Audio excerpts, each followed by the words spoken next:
নমস্কার, আমার সকল সুপ্রিয় বন্ধুরা, মুখার্জি গার্ডেনে আপনাদের প্রত্যেককেই স্বাগত জানাই। বন্ধুরা, কেউ বলে পর্তুলিকা, কেউ বলে টাইম ফুল, আবার কোথাও প্রচলিত নাম ঘাস ফুল। বন্ধুরা, নাম যাই হোক না কেন, এই রঙিন ছোট্ট ছোট্ট ফুলগুলি খুব সুন্দর, সবারই আদরের, খুব কম যত্নে শীত ছাড়া সারা বছর ফুল পাওয়া যায়। অনেকেই মনে করেন এটি বন্য ফুল, তাই এর যত্ন নেওয়ার দরকার নাই।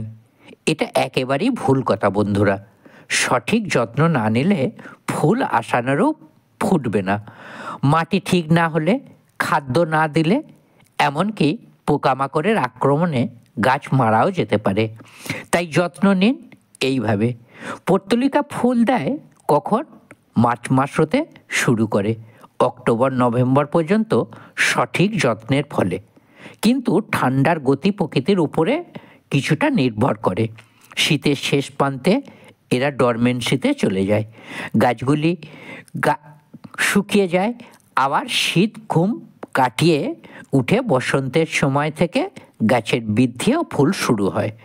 যদি চান সারা বছর ফুল, তাহলে নতুন করে গাছ বসিয়ে নিন।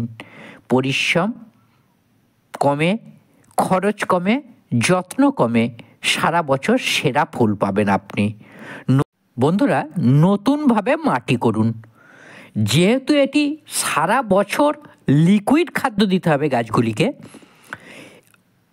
এবং বেশি যদি জল বসে তাহলে গাছ ভালো হবে না, আবার মারাও যেতে পারে শিকড় পচে। আবার মাটির জল ধারণ ক্ষমতা বেশি হলে সব থেকে বর্ষার সময় গাছগুলি নষ্ট হয় বেশি। তাই মাটি একটু টাইট খুব ভালো গাছ হবে। আবার শুকনো হয়ে গেলেও গাছগুলো কিন্তু মারা যেতে পারে। তো সব দিকটা চিন্তা করে, যেহেতু এই গাছ জলেতেই হয়, তাই জলই হচ্ছে এদের আসল খাদ্য। তাই 3 ভাগ মাটি নিন আর 1 ভাগ কম্পোস্ট সার নিন।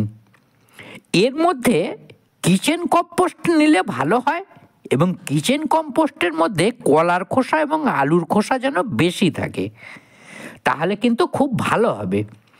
কারণ গোবর সার খুব কম নিন, আর খোল দিন, একটু চুন দিন, আর এনপিকে 10-26-26 এগুলি ভালো করে মাটিটার সঙ্গে মিশিয়ে একটু জল ছড়া দিয়ে রেখে দিন 3-4 দিন। তারপর মাটিটা একটু রোদে শুকিয়ে নিয়ে নাড়াচাড়া করে আপনি যে টবের মধ্যে বসাবেন তার মধ্যে এই মাটিটা দিয়ে ভরে দিন।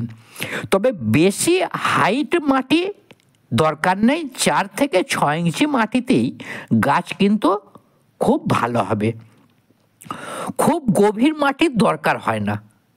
মাটি ভর্তি করে আপনি এতে জল ঢেলে দিন। এখন মাটি জলটা ঢেলে দেওয়ার পর আলগা হবে, নরম হবে।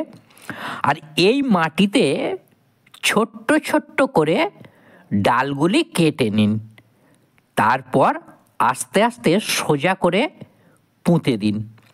গাছগুলি 3-4 দিন এভাবে বসানোর পর ছাওয়ায় কিন্তু রেখে দিতে হবে। তারপর সূর্যের আলোতে আপনি দিয়ে দিন।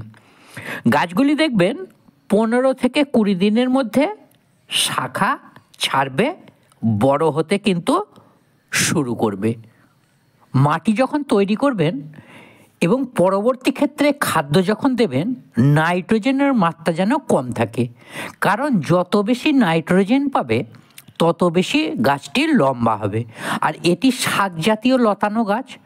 আমরা যেহেতু টবে বসাবো, গাছগুলি মোটা ঝাড়যুক্ত চাই, তাই পটাশিয়ামের ভাগ একটু বেশি হলে গাছের গ্রোথটা ভালো হবে, মানে চেহারাটা সঠিক থাকবে, লম্বাটা কম হবে। সেই জন্য আলুর খোসা, কলার খোসা এবং কাঠের বা কয়লার ছাই ব্যবহার করতে পারেন। এর মধ্যে নাইট্রোজেন থাকলেও মাত্রা কিন্তু কম, পটাশিয়ামের সোর্সটা বেশি থাকে। তার ফলে ফুলের সংখ্যাও বেশি হবে এবং বড় হবে। তবে একটা খবর দিই, যদি কোনো বন্ধুর ইটভাটা কাছে থাকে, তাহলে ইট পোড়ানোর পর যে ধ্যাসটা কয়লা পোড়ার ছাই সহ জোগাড় করতে পারেন। বাড়িতে নিয়ে আসুন, কিচেন কম্পোস্ট মিশিয়ে বসান, আর কিছু দিতে হবে না। সব থেকে ভালো গাছ আপনার বাড়িতে হবে। ওই মাটিতে যে কোনো শাক সবজি ফুল ফলের গাছ বসালে পটাশিয়ামের অভাব আপনার কোনো দিন থাকবে না গাছের। ঠিক যখন গাছগুলি বড় হবে, প্রথম অবস্থায় ডগগুলি একটু কেটে দিন, বাধা সৃষ্টি করুন, তাহলে গাছগুলি লম্বায় বড় না হয়ে সাইড শাখা ছাড়বে, অল্প জায়গায় ঝোপালো হবে, প্রচুর ভর্তি কিন্তু আপনারা ফুল পাবেন। এই গাছটিও মোটাও হবে ডগাগুলি কেটে দেওয়ার ফলে।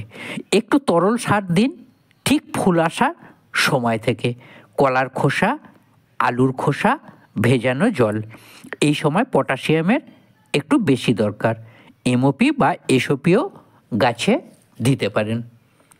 গাছ ভালো অবস্থায় হওয়া মানে পোকা আসবে, তখন আপনি একটি কীটনাশক গাছে প্রয়োগ করুন যাতে পোকায় গাছটি নষ্ট না করে। এই ক্ষেত্রে সুপার সোনাটা কিন্তু খুব ভালো কাজ করে, আপনারা দিতে পারেন। বন্ধুরা, এই ছিল আজকের ভিডিও। আবার নতুন ভিডিওয়ে আপনাদের সঙ্গে দেখা হবে। ভালো থাকুন, নমস্কার।